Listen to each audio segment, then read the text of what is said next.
Hi everybody, this is Mr. Duncan in England. How are you today? Are you okay? I hope so. Are you happy? I hope so.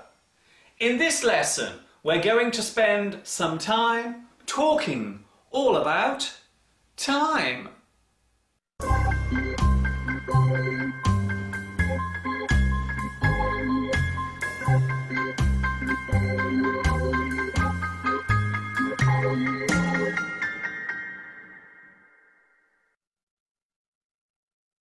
The easiest way to describe time would be to say that it runs in the form of a straight line.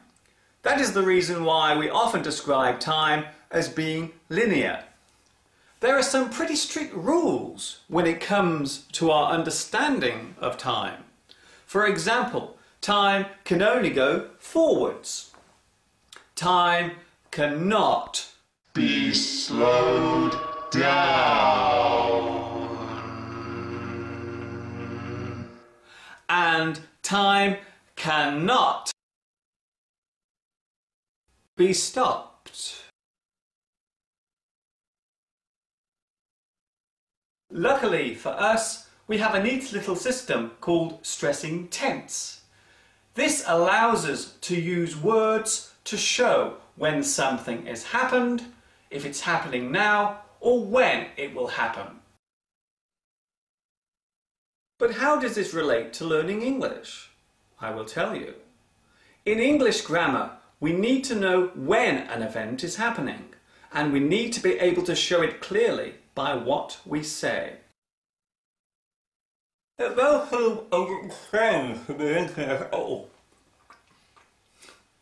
Sorry. It may seem a little strange to be linking the subject of time with learning English, but in fact there is a very strong connection between the use of English and its relation to time.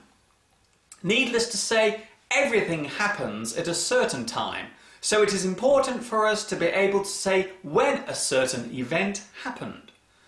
We have three basic points to consider when talking about placing an event at a particular moment. We have the past, we have the present, and of course we have the future.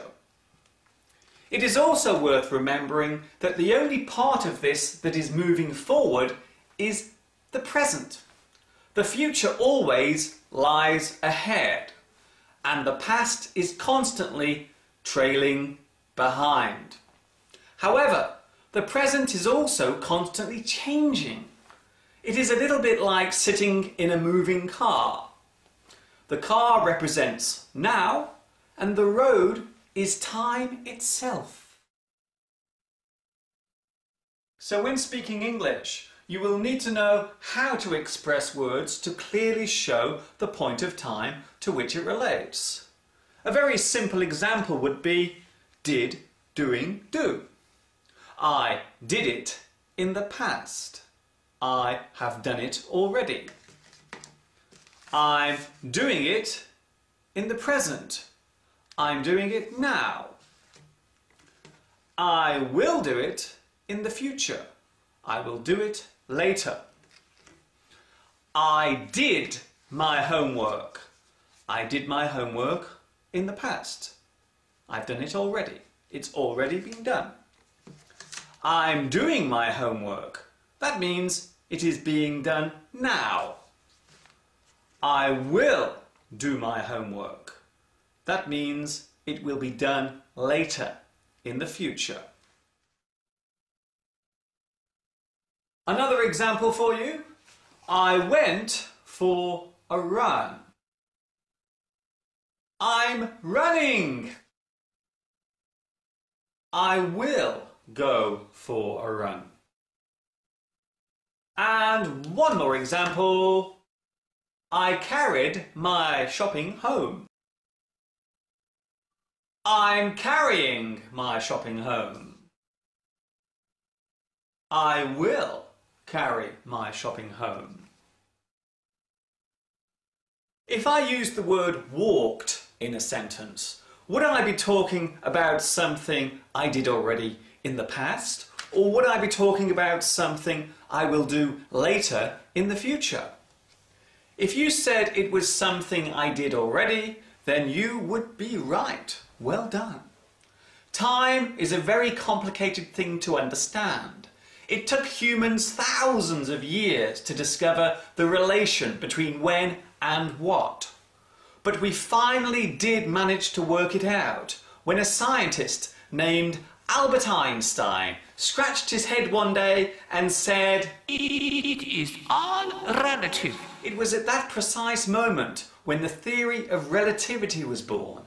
It is much easier nowadays to explain when and what. But there is still one question we cannot answer, and that question is, why? There are some idioms and proverbs which relate to time. For example, time waits for no man. No time like the present. All in the fullness of time. Just in the nick of time. A stitch in time saves 9. Time marches on. The sands of time. Well, it seems as if I have run out of time. I only have a few moments left, so I will wrap up here.